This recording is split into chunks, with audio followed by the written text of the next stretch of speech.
Good morning, everybody.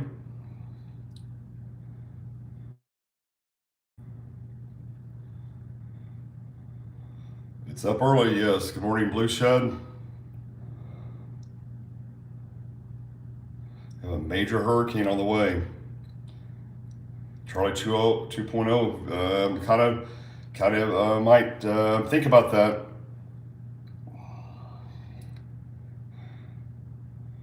Good morning. We'll give it here about a minute and we'll get everybody going. It's early. Good morning from UK.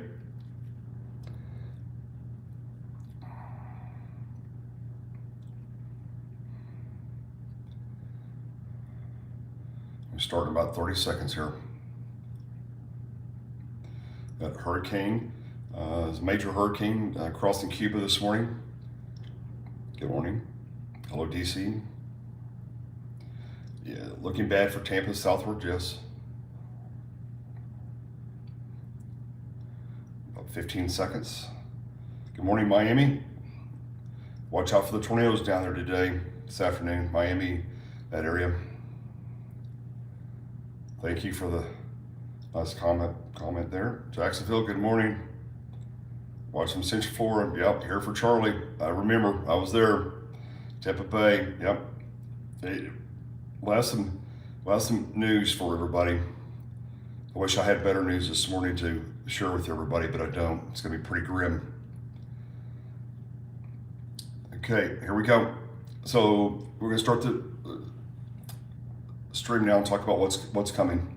The way I see it this morning. So National Hurricane Center, we have a major hurricane, Category 3, crossing Cuba as we speak now. It's made its way to about 3/4 across Cuba, and it'll have little impact on the hurricane.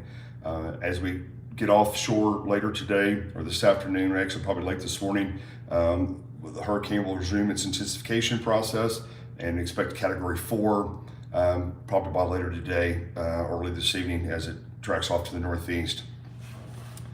The models overnight, if you look at the current satellite image right now, you can see a big open eye, extremely well outflow on all sides.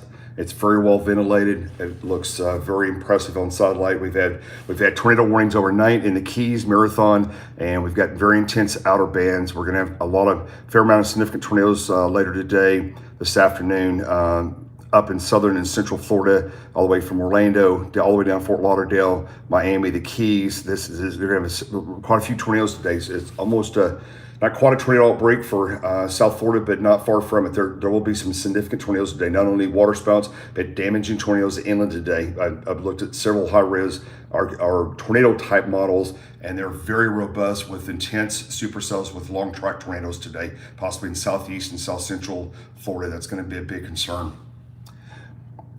The overnight models, they're all very, very similar, the same.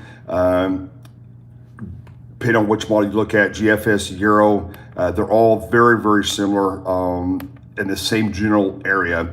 This is overnight's Euro. It brings it up just near and south of Tampa.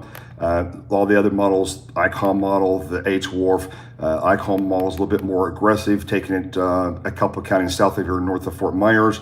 So most of the models are very similar, like overnight. I think the main thing is we're going to look at, we got a major Cat 3 coming in, and really what I want to focus on is kind of the county by county breakdown. This is tomorrow morning at sunrise, about this time tomorrow morning. We've got a high in Cat 3, maybe Cat 4. Here's Fort Myers, here's Tampa Bay, here's Sarasota.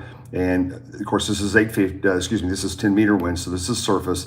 So we're starting getting some, we're getting 120, 150, actually 115 knots. So we're getting close to 130 mile-an-hour winds onshore, all the way from Tampa Bay, all the way south. The critical thing at this point, it may make not a lot of difference as far as winds go. With some of the models trending like just barely, and I'm talking, we may be talking 10 or 15 miles, right? You see how big the winds are on this back side. They're just as bad as the front side, right? But the main thing is you're gonna have a lot of tremendous flooding on the northwest side of the eye track, because there's gonna be dry air is gonna wrap around the bottom of the hurricane, especially as it's getting during the day tomorrow in the afternoon. So it's going to force all the dry air and heavy, intense rains from like Tampa Bay up to the Northeast, 15 to 20, 25 inches in this area. So even if the hurricane goes south of Tampa, they're going to have extreme flash flooding. Will be tremendous. The flooding here will be tremendous with this hurricane, the inland flooding. What I'm going to go to is we talked about yesterday. We talked about the damage. We talked about the potential of what's going to happen with this. This is the Ruskin National Weather Service. So basically, the Hurricane Center puts out the track, and then their automatic system in-house, it looks at the track where it's going to go, and then they do a kind of a county by county, city by city breakdown of what they think the impacts are going to be in those areas, right? And this is called a local zone forecast for each county.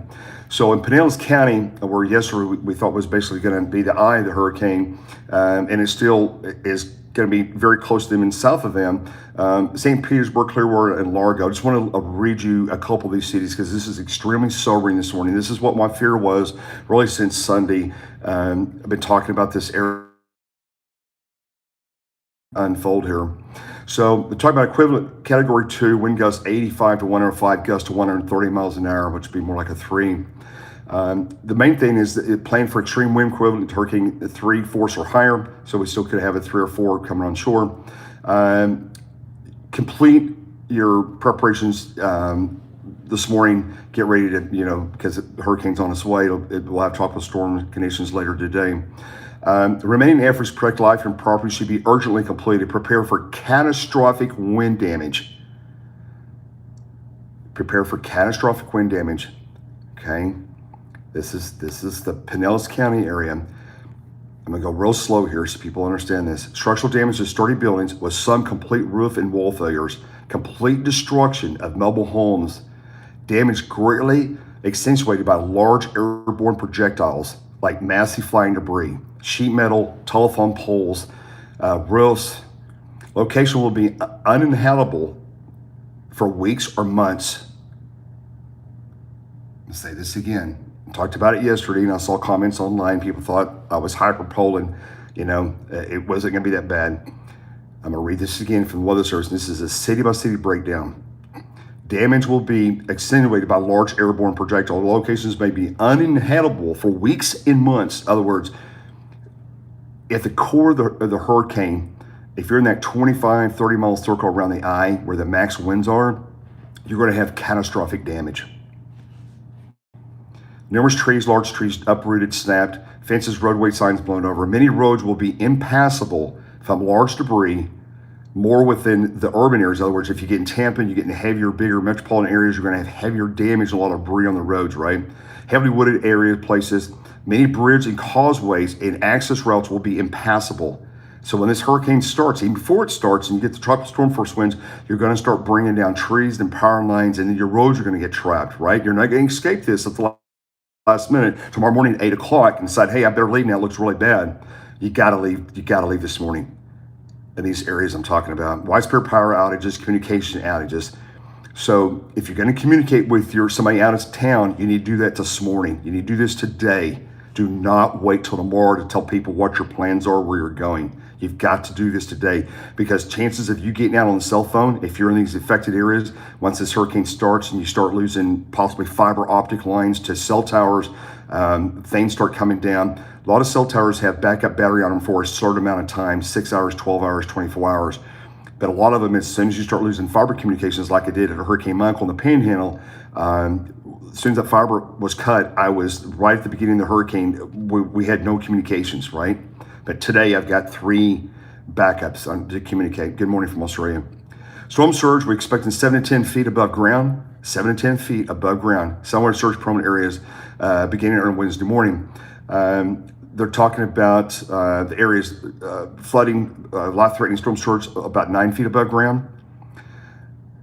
Leave immediately if evacuation orders are given. Most of the counties bordering the coastal areas from Fort Myers northward to Tampa have been given evacuation orders. Impacts, this is getting very specific now. 3-foot storm surge and higher tide in the Venetian Isles area neighborhood in St. Petersburg. 3 feet, okay, above road, right? Above ground level. 4-foot storm surge runways at Albert Woodfield Airport will be underwater. 3.5 foot of high tide will shut down the causeway. 5 foot storm surge runways at St. Petersburg Clear International Airport. 3 foot surge water over the Barrier Islands and Clearwater. They're telling you 3 foot water over the Barrier Islands. 5 foot storm surge life in the Clearwater area. Okay, eliminating limits evacuation, right? So a big overrun there. So this goes on and on. 18 to 24 inches of rain. This is Pinellas County, just kind of the northwestern side of Tampa Bay, back to the west there. Extreme rain. So this goes on and on, city by city, basically, and all the areas right along from Tampa southward, right? Based on the current track. As you come down here, you just see city after city here. They get very explicit, life-threatening, damaging winds, extreme storm surge, extreme wind, catastrophic damage, structural damage, sturdy buildings, some complete roof and wall failures, complete destruction of mobile homes, damaged greatly, again, by airborne debris. These locations may be uninhabitable, this morning, for weeks or months. What this is telling you is the damage could be so extreme. You're not going to come back in on Thursday or Friday and like, hey, I've got some trees down in my yard and I'm going to clean up and I'm back to normal in a day or two. That's not what this is saying. Okay, I want people to understand what's getting ready to happen here. It's going to be really bad. So this goes on and on, city by city, down their forecast area, right? Bradenton, Anna Maria Island. Let's go here. This is probably one of the more sobering locations.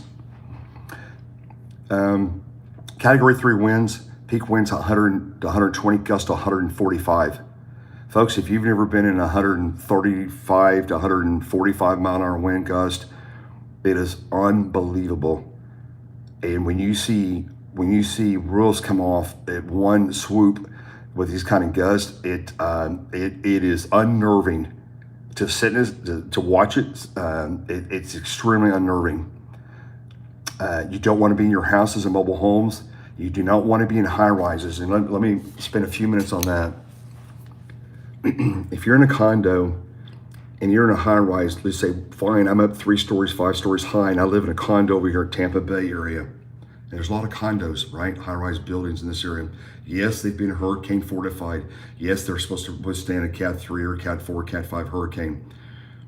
The problem is that when you're in a high rise and your power goes out or the generator fails after 2 or 3 days because you ran out of fuel, the issue becomes where the elevator's not working, water supplies, no air conditioning, no lights, and you're in a high rise and it's 80, 85, 90 degrees in your room and you're trying to survive with no power, no heat, no food, no electricity, no gas. It becomes, after about 3 days, most people get to a breaking point where they've had it, right? And especially if you got kids, elderly people, you have to think about those people, right? This is not, hey, I'm going to survive this for a day or two and I'm back to normal. That's not what this is about. This is going to be a really catastrophic event over a wide area.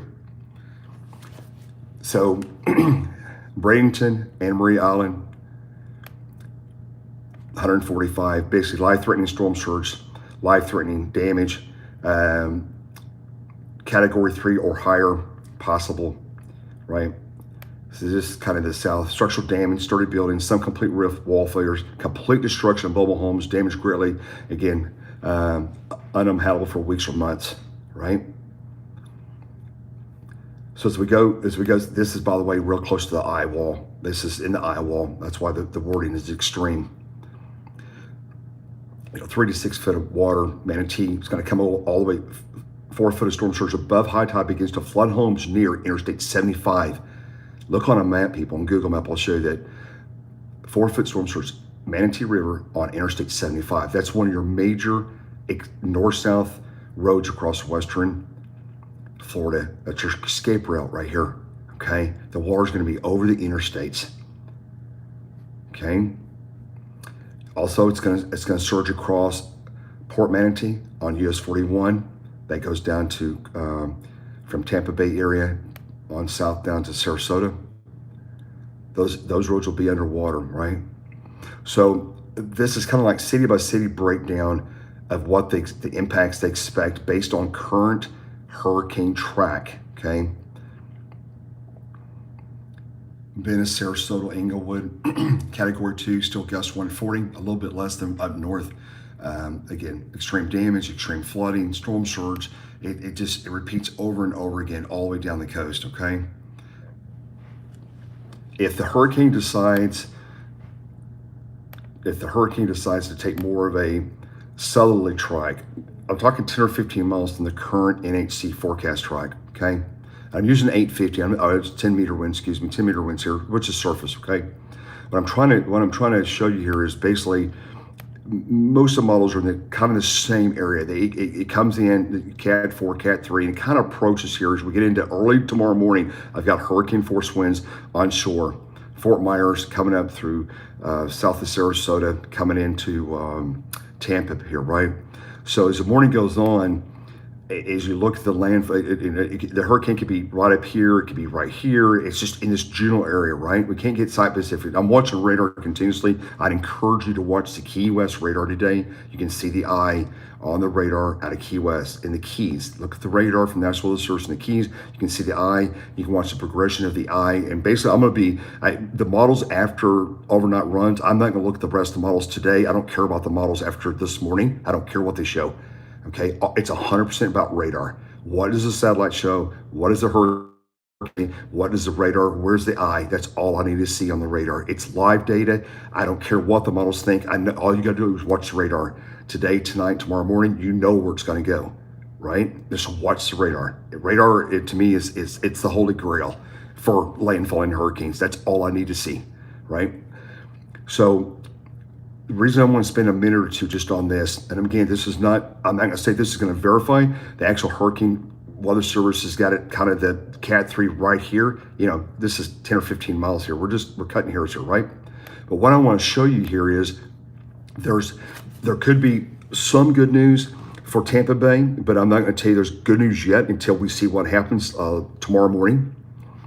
If the hurricane, the eye, goes 10 or 15 miles south of Tampa Bay here, you're going to have these northeast winds at 100, 120, and this north eye wall coming off out of town, downtown Tampa, and going northeast and pushing water out of the bay. The water, well, possibly could push out of the bay instead of storm surge in. At the eyes up here, you'll force water because you'll be on the right side, so you'll have that southwest wind.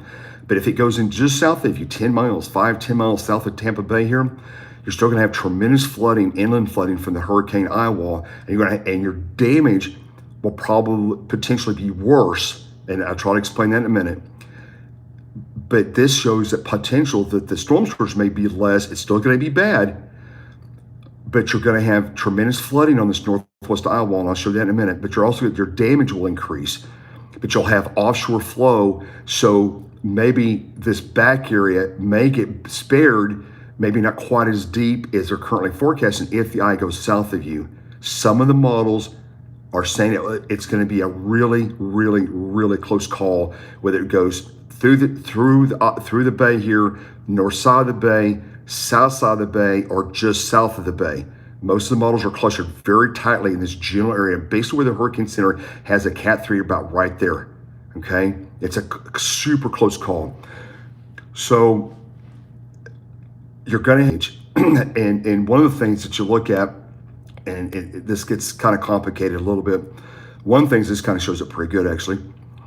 As the eye approaches, you see these outer feeder bands. So you bring you get these heavy convective bands and the eye wall area, that helps bring down, because it's raining really hard, right? These higher winds aloft, these winds are 100. Look at this, 152. This is nuts. 152, about off the top of my head, 170, 165, 170 miles an hour. This is at 5,000 feet, right? It's not surface, it's about 5,000 feet. Winds are 165 miles an hour right above the ground at 5,000 feet. So you go back and look at, this is what we do when we're chasing. You have these very intense core storms around. Those 160 mile an hour winds are above the surface at 5,000 feet. It helps bring these heavy rain and these heavy bands around the eye wall, helps accelerate those winds to the surface and gust like 130, 140. So with a big heavy convection on this northwest wall, what happens is it starts making landfall during the day. You'll notice all this dry air. See how it becomes, the storms are more separate. We got dry air rotating around the base down here in southern Florida, and the dry air cuts in between the cells, and now it makes these all tornadic. These are going to be very tornadic storms embedded in the outer eye wall to the southeast flank. So that's the main body over here at Milburn down the coast. You're going to have tornadoes during the day as this thing's making landfall back near Tampa or just south of Tampa, Sarasota, wherever it's at. But notice that, and all the models do this, by the way, on this northwest fall, you got a front coming down and the trough. And so as the moisture's getting slammed up against the trough and the front of the backside, that's where you're going to have the 3 to 5 inch rainfall rates, right? Well, you also got 140, 160 mile an hour winds above the surface, not at the surface, but above the surface. And these intense core rains stay here. And that's going to bring those extreme damaging gusts to the ground in this area, right? So even though you may be spared the worst of the worst as far as storm surge, right now the official forecast says no, it's going to go up the bay here, right? The official forecast says that hurricane goes very up the bay and you're going to have extreme storm surge.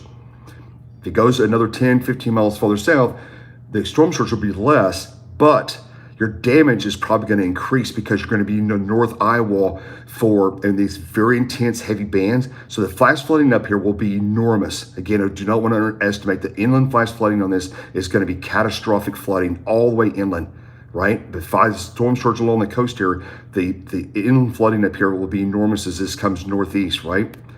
So you see how the band, see how this is a lot less precip down here because there's dry air on the south side. If you'll notice it goes across the strait, across the state, that's the midnight winds night. It kind of slows down over by Orlando. But you get the idea, right? So some news may be, hey, Tampa may not have the worst storm surge. Officially, it says that you're going to have the worst storm surge possible in the Tampa Bay area, right? So you got to watch the eye. Does the eye go south down here? Does it come even farther south? It's just watch the radar today, right? And tonight and tomorrow, and we'll see where it goes. I have no idea. I've got a gut. It's going to be very close to the official track. I would not be surprised if the track moves a little bit farther south. Right now, it's here as a Cat 3. It's right here as a Cat 4. And, it could be a Cat 3 right here, Sarasota, city of Sarasota. But in this general area, so you get the idea. So the bottom line is you gotta watch what's gonna happen, watch how this is gonna unfold today, and we'll see. The bottom line is you're gonna be affected one way or the other, right? So I'm in a hotel this morning, and it's I gotta tell you, I feel very heavy heart this morning because I know that this storm is going to create so much misery for millions of people, not just the inconvenience of the hurricane, but also the damage it's going to do to people's lives, their work, their homes, their schools, their communities. It's going to be a very heavy hit, and I know after doing this for 40 plus years that at the end of the day, there's not going to be a good story after this next landfall. In 48 hours, we're going to wake up Thursday, and it's going to be a really bad thing across Western Florida here, from damage, storm surge, building failures, inland flooding, catastrophic. It's a whole gamut, right? So I expect catastrophic damage. Inland now, a lot of the models now instead of stalling it on the coast, they bring it onshore as a Cat 3, high Cat 3. And anytime you get the core winds, the actual eye, not stall, but actually just come on shore where the eye's moving inland 20, 30 miles, wherever it makes landfall, Fort Myers up to Tampa, wherever the eye makes landfall. When it does that, it brings enormous damage up and down the coast from storm surge, but also just the core winds. It's like, some aspects, it's like having a 30 mile wide of EF3, EF2 type wind damage from a tornado. It's going to be a lot of damage, and there's going to be a lot of structures are going to fail. A lot of roofs are going to come off. A lot of mobile homes will be totally destroyed. Probably there are thousands of mobile home communities, hundreds of communities, but thousands of mobile homes in those communities all up and down the coast. Those are going to be extremely severely impacted. So these things you got to think about. So the message today is, if you got elderly people, you got people that can't help themselves, I think today's the day that everybody finds that one house, finds those one people. You go help that family today. You go help that elderly person. I stopped at many communities yesterday, and there was a lot of people that live by themselves, that are elderly, that don't have somebody to take care of them. And I think we have to think of those people during these times to help people, right? So to get everybody out of harm's way today, that's going to be my goal today, is to help people get out of harm's way. And I think that we've got to focus on that, because the damage here and what's coming is like West Florida has never seen in its history. In Florida, you have to go back almost to 1921 for the hurricane that passed up in Tampa Bay. The damage that this is going to, and I think we got to think about those things, right? So right now, again, the fact that some of the hurricane models are trending, some are trying to trend south. I would probably go north, but you got to do it today. You don't want to leave tomorrow. You need to do it this morning. You got to get out of where the traffic's going to back up. 75. I'd get up into Georgia. I would go up toward Atlanta direction, up to the northwest. Get out of the extreme flooding and extreme winds. The problem is, you go southeast, you're going to be dealing with tornadoes, and potentially, if the storm turns right, you're going to be dealing with potential higher wind impacts. They got tropical storm force warnings across south central Florida right now as the hurricane moves inland, damage in that area, right? So those are the kind of things that are on my mind this morning, my heart. It's going to be tough, guys. It's going to be a bad situation. There's no good way to talk about it.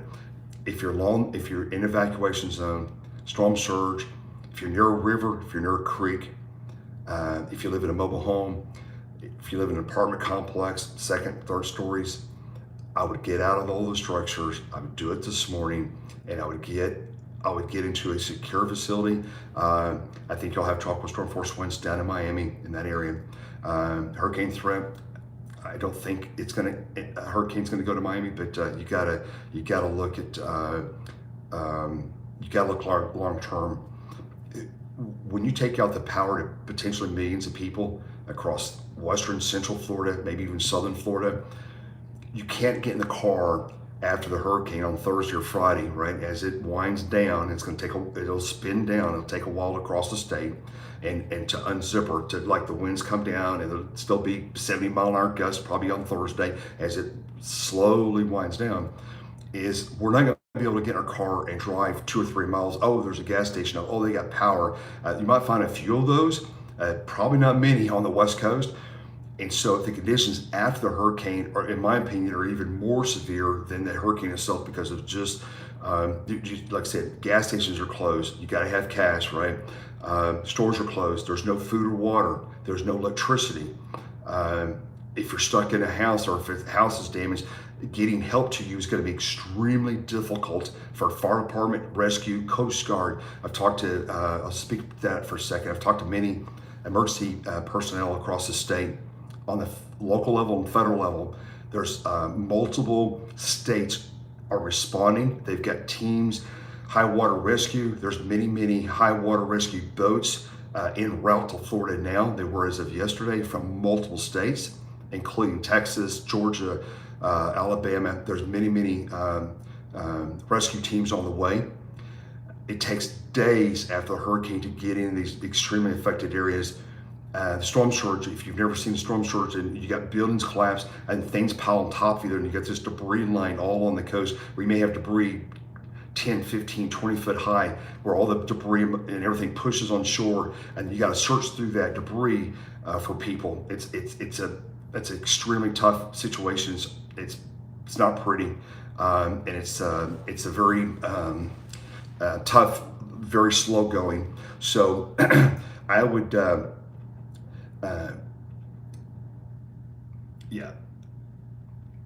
People say they're staying in Pinellas County.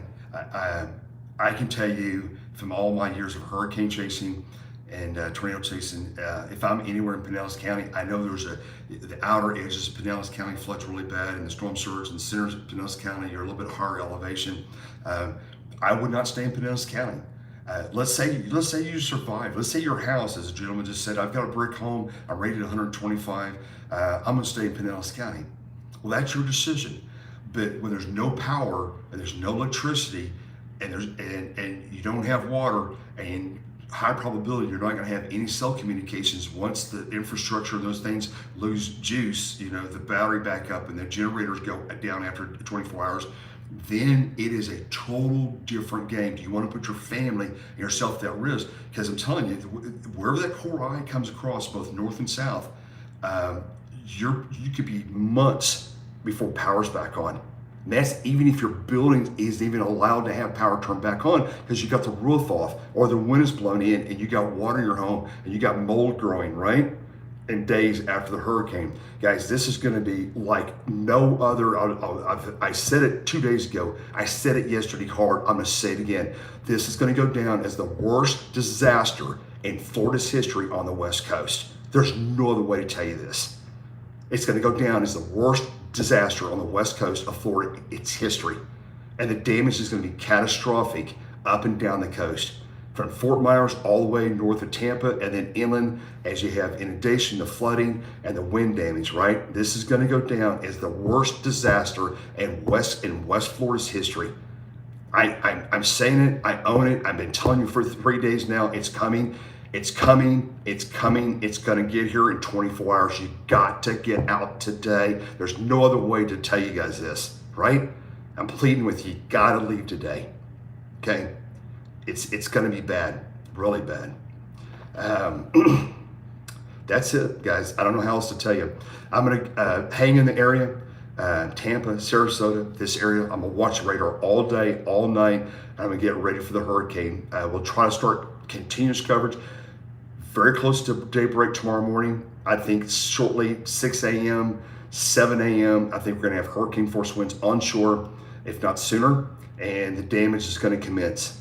And tomorrow will be a very difficult chase because of the storm surge in the areas that are in low-lying areas. It's gonna be a very tough situation, okay? So we'll try to stream, we'll see how things go. Everybody, please be safe. Let's look out for the elderly. Let's look out for people that can't help themselves, get out of harm's way, and reach out to those people. But again, if you're along the coastline and you're in the evacuation areas and you're in those evacuation zones, even if your house is certified to be hurricane proof and 100 to 125, I would not want to be here. And I'm telling you, I'm in a car, a vehicle transportation to drive out of the damage area. If I have to drive to Jacksonville, Florida, or Miami to get a plane flight out of here Saturday, Sunday to go back home for a couple of days, and then come back and do more damage surveys, I can do that. But I'm telling you, it's going to be miserable here. If you don't have no food and water, no power, no cell communications, why would you want to do that, right? So anyway, that's my message this morning. Thanks for listening to me. Heed the warnings. It's the major hurricanes is on the way, right? So here we go. All right, guys, be safe. Hope everybody, like I said, everybody heeds the warnings, because it's the disaster, the Cat 3, Cat 4 hurricanes on the way. It's coming, guys. It's going to be bad. All right.